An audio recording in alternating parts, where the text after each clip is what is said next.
بسم اللہ الرحمن الرحیم۔ آج ہمارے پاس کرنٹ افیئرز میں افغانستان کے حوالے سے کافی خبریں ہیں۔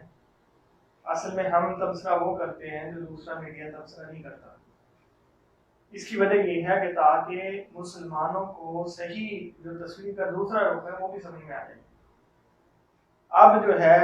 افغانستان کے اندر ISI کے چیف جو ہیں فیض حمید صاحب نے جب دورہ کیا تو ان کی ایک پکچر لیک ہوئی ہے، چائے پیتے ہوئے۔ اس کے اوپر جو انڈین میڈیا کو آگ لگی ہوئی ہے اور اتنا نان سیریس ان کا کردار ہے اور ایسی رپورٹنگ ہے اور فضول قسم کی ڈسکشن ہے کہ جس سے پتہ چل رہا ہے کہ پوری دنیا میں سب سے امیچور میڈیا بیٹھا ہوا ہے۔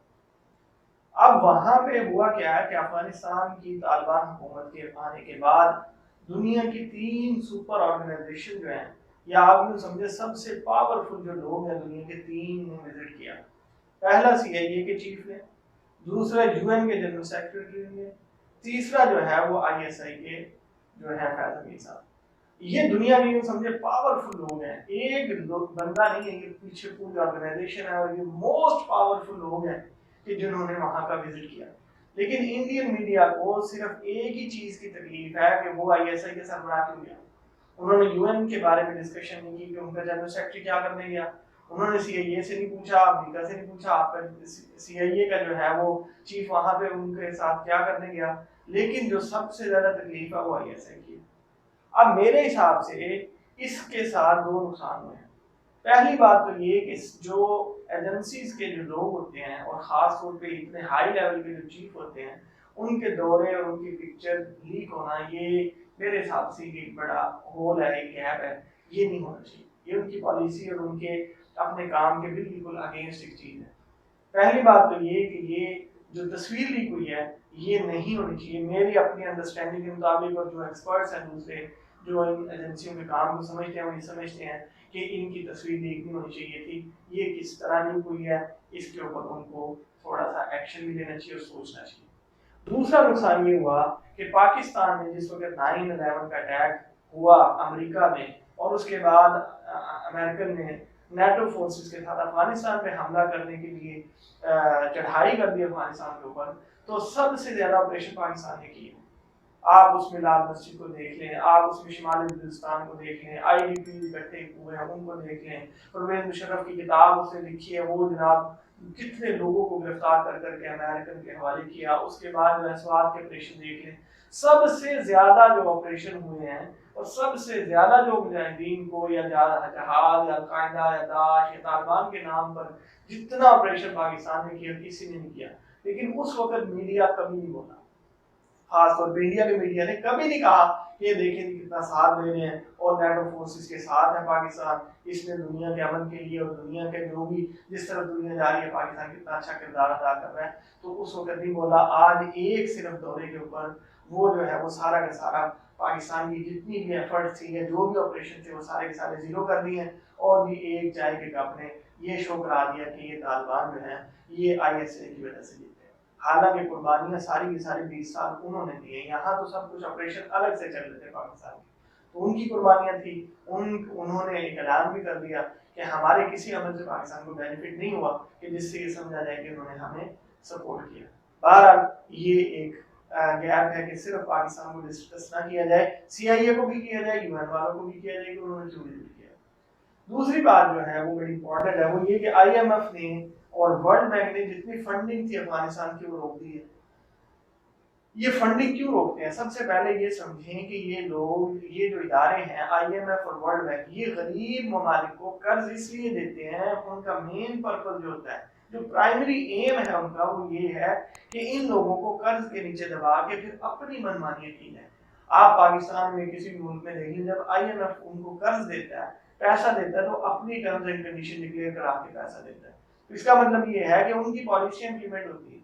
وہ اپنی مرضی سے اپنے حساب سے پالیسیاں اور اپنے حساب سے جو ہے نا پیسہ خرچ کراتے ہیں۔ اس کے بعد جو ہے وہ قرض اترتا نہیں ہے، سود پہ سود چڑھتا رہتا ہے، اور یہ ملک جو ہے وہ پورے طور کے اوپر ان کے اندر چلے جاتے ہیں۔ تو IMF اس لیے ورلڈ بینک قرضہ دیتا ہے۔ تو افغانستان کا قرضہ طالبان کے آنے کے بعد اس لیے جام کیا تاکہ ان کو بلیک میل کیا جائے، تاکہ ان کو معاشی طور پر مفلوج کیا جائے، تاکہ ان کی جو اسلامی شریعت ہے اس سے ان کا مائنڈ ہٹا کے ان کو یہ باور کرایا جائے کہ تم جمہوریت لے کر آؤ، تم جو ہے اور لوگوں کی انکلوسیو گورنمنٹ جو ہے وہ سب کو ملا کے آپ گورنمنٹ بنائیں تو ہم تمہیں تسلیم کریں گے، پھر ہم تمہیں پیسہ دیں گے۔ تو میرے حساب سے ان سے پیسہ نہ لینا سب سے بیسٹ پالیسی ہے، ان کے بغیر اپنے ملک کو چلانا بیسٹ پالیسی ہے۔ افغانستان کے اندر منرل بہت زیادہ ہے، قدرتی معدنیات بہت زیادہ ہے، گولڈ ہے وہاں پہ، سلور ہے وہاں پہ، لیتھیم بہت زیادہ ہے، تو ان کو چاہیے کہ وہ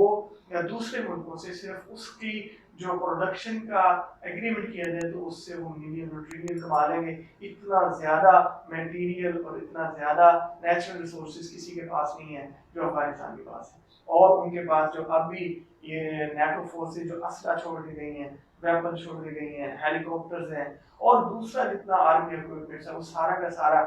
وہ اگر اسکریپ میں بھی سیل کرتے ہیں اس سے بہت بڑا ریونیو جنریٹ ہو سکتا ہے۔ تو اس لیے آئی ایم ایف اور ورلڈ بینک کی طرف نہ دیکھا جائے، انہوں نے صرف بلیک میل کرنے کے لیے، پریشرائز کرنے کے لیے، مفلوج کرنے کے لیے فنڈنگ روکی ہے، اور یہ افغانستان کے ساتھ جب ایگریمنٹ ہو چکا تھا تو ان کو رائٹس نہیں تھا وہ روک لیں، لیکن ان کو کون پوچھ سکتا ہے، جہاں مرضی وہ اپنی فنڈنگ روک دیتے ہیں، کوئی ان کو نہیں پوچھ سکتا۔ بہرحال یہ ایک پہلو تھا جو ہم ڈسکس کر چکے۔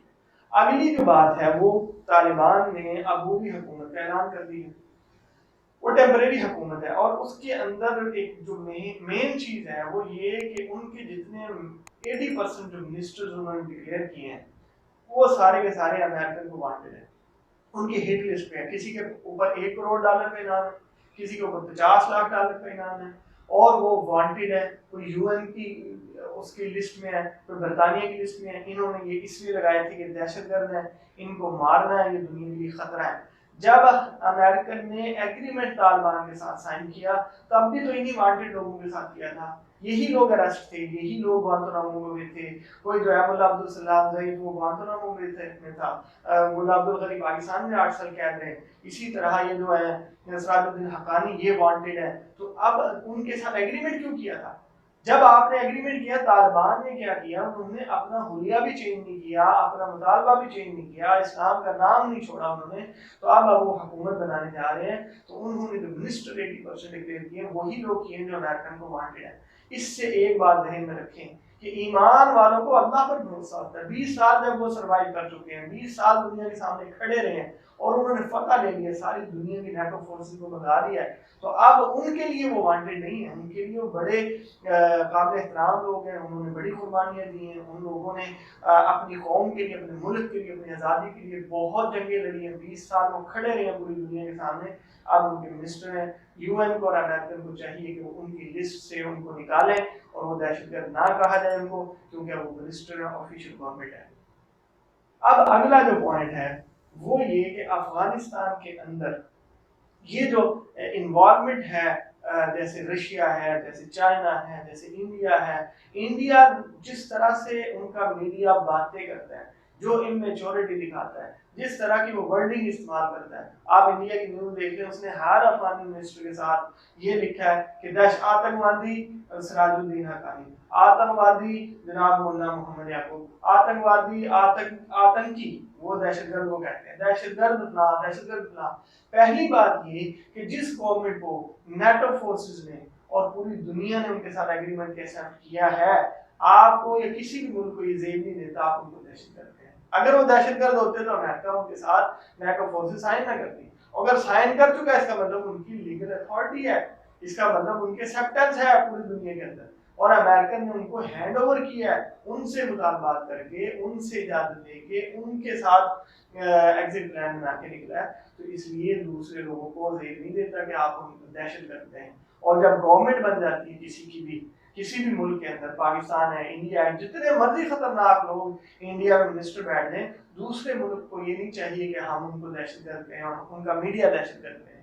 یہ اس کے خلاف ہے، سفارتی روایات کے بھی خلاف ہے، اور آپس میں ایک دوسرے کی جو ہے نا روایات کے خلاف ہے کہ ہم ان کی حکومت کو دہشت گرد ہیں۔ تو اس لیے ان کی حکومت بننے دی جائے، اور انہوں نے بغیر گولی کے، بغیر ظلم کے، بغیر جنگ کے، بغیر ریزسٹنس کے، بغیر ان کی عوام کھڑا نہیں ہوئی۔ وہ کہتے ہیں وہ بہت ساری عورتیں آ گئی تھی، انہوں نے پاکستان کے خلاف بھی نعرے لگائے ہیں، طالبان کے خلاف بھی نعرے لگائے، تو اس کے اگلے دن جو ہے وہ بہت سارے لوگ کھڑے ہو گئے، بہت ساری عورتیں برقعوں میں ابایوں میں آ گئی ہیں اور انہوں نے کہا طالبان زندہ باد، ہم اس حکومت کو سپورٹ کرتے ہیں، انہوں نے ہماری عزتوں کی حفاظت کی ہے، تو پھر کیا کریں گے؟ جہاں 80-90% لوگ ان کو سپورٹ کرتے ہیں، 10% 20% تو پوری دنیا میں ہر گورنمنٹ کے خلاف لوگ ہوتے ہیں. تو اس لیے اس چیزوں کو ڈسکس نہ کیا جائے، بلکہ ان کا ملک ہے، ان کی قوم ہے، ان کی زمین ہے، ان کو اپنی مرضی سے نظام نافذ کرنے دیا جائے، اور باقی دنیا کو چاہیے کہ وہ ان کو سپورٹ کریں، کیونکہ 20 سال یہ اور اس سے پہلے بھی 40-50 سال یہ لوگ جنگوں میں گزار چکے ہیں، ان کو ہم نے رائٹس دینے ہیں. تو ہم کیا کریں؟ ہم جو حکومت بن رہی ہے، جس طرح افغان عوام نے ان کو سپورٹ کیا، ان کو ایکسیپٹ کیا اور ان کا انتظار کر رہے ہیں کہ ہمارے حقوق دیں گے ہمیں بھی، جو انڈیا ہے، پاکستان ہے، انٹرنیشنل میڈیا ہے، یو این ہے، امریکن ہے، کوئی بھی ہے، ان کو ٹائم دینا چاہیے، ان کو دیکھنا چاہیے کہ اپنے عوام کے ساتھ کتنا اچھا سلوک کرتے ہیں. تو میرے حساب سے یہ بہترین روایات ہیں کہ ہمیں ان کی حکومت کو تسلیم کر کے ان کو دیکھا جائے کہ وہ اپنے عوام کو کس طرح خوشحالی میں لے جاتے ہیں، کس طرح ترقی اپنے ملک میں لاتے ہیں، کس طرح سے اپنے حقوق کو اور اپنے عوام کے حقوق کا خیال رکھتے ہیں. تو پھر انشاءاللہ رزلٹ